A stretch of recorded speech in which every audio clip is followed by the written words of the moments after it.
ಇವತ್ತು ಆಲಮಟ್ಟಿಗೆ ಕೆಲಸ ಹಿಂದುಳಿದ ಕಾರಣ ನಮ್ಮ ಹಿಂದಿನ ನಾಯಕರ ಜೊತೆಗೆ ಈಗ ಮತ್ತು ಹೊಸ ತಕರಾರು ಬಂದಿದ್ದರಿಂದಾಗೆ ಇಲ್ಲಿ ಒಂದಿಷ್ಟು ಯಾಕಿದು ಇಲ್ಲಿವರೆಗೆ ಒಪ್ಪಿಕೊಟ್ಟಂಥ ಮಹಾರಾಷ್ಟ್ರ ಸರ್ಕಾರ ಇಲ್ಲಿವರೆಗೆ ಬಂದಂಥದ್ದು ಯಾವುದೇ ಆಬ್ಜೆಕ್ಷನ್ ಮಾಡಲಿಲ್ಲ.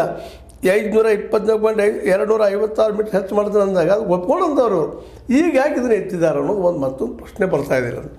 ಆದಷ್ಟು ಇಲ್ಲಿ ನಾವು ಇಲ್ಲಿ ಹೇಳಬೇಕಾಗಿದೆ ಇಷ್ಟ, ಇಲ್ಲೇ ರಾಜಕೀಯ ಅದರ ಪಕ್ಷಗಳು ರಾಜಕೀಯ ಮಾಡಬಾರಂತ ರಾಜಕೀಯ ಪಕ್ಷಗಳು.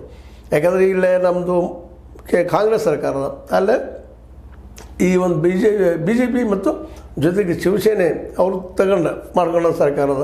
ಹೀಗಾಗಿ ಕೇವಲ ತಮ್ಮ ರಾಜ್ಯ ಹಿತಾಸಕ್ತಿಯನ್ನು ಮಾತ್ರ ಇಟ್ಕೊಂಡು ತಮ್ಮ ರಾಜಕೀಯ ಲಾಭಕ್ಕಾಗಿ ಅದನ್ನು ಬಳಸಿಕೊಳ್ಳೋದಿದ್ದು ಎರಡೂ ರಾಜ್ಯಗಳಲ್ಲಿ ಜನರಿಗೆ ಅನುಕೂಲ ಆಗುವಂಥದ್ದು ಮತ್ತು ರೈತರಿಗೆ ಅನುಕೂಲ ಆಗುವಂಥ ನಿರ್ಧಾರವನ್ನು ಕೈಗೊಳ್ಳಬೇಕಾಗಿದೆ. ಮತ್ತು ಅದರ ಜೊತೆಗೆ ನಾವು ಆದರೂ ಸಹಿತ ಕರ್ನಾಟಕದವರು ಅದು ನಮ್ಮ ಮಿನಿಸ್ಟರ್ಸು ಈಗಾಗಲೇ ನಮ್ಮ ಡಿ ಕೆ ಶಿವಕುಮಾರ್ ಅವರು ಇಲ್ಲ ನೀವೆಲ್ಲ ಒಪ್ಪಿಗೆ ಕೊಟ್ಟಿದ್ದೀರಿ, ಈಗ ತಕರಾರು ತೆಗಿತಾ ಇದ್ರಿ ಅಂತೇನೋ ಪತ್ರವನ್ನು ಬರೆದಿದ್ದಾರೆ, ಕೇಳ್ತಾ ಇದ್ದಾರೆ ಮತ್ತು ಪತ್ರವನ್ನು ರೆಡಿ ಮಾಡ್ತಾಯಿದ್ದಾರೆ ಪತ್ರ ರೂಪದಲ್ಲೇ.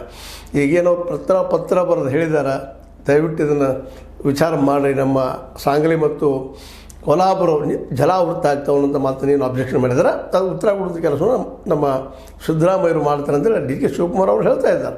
ಆದರೆ ಅದು ಆದಷ್ಟು ಬೇಗನೆ ಆಗುವಂಥ ಕೆಲಸ ಆಗಬೇಕಾಗಿದೆ. ಮತ್ತು ಮೊದಲು ಇದನ್ನು 524 ಮೀಟರ್ಗೆ ಎಬ್ಬಿಸುವಂಥ ಎತ್ತರಕ್ಕೆ ಏರಿಸುವಂಥ ಕೆಲಸ ಶೀಘ್ರ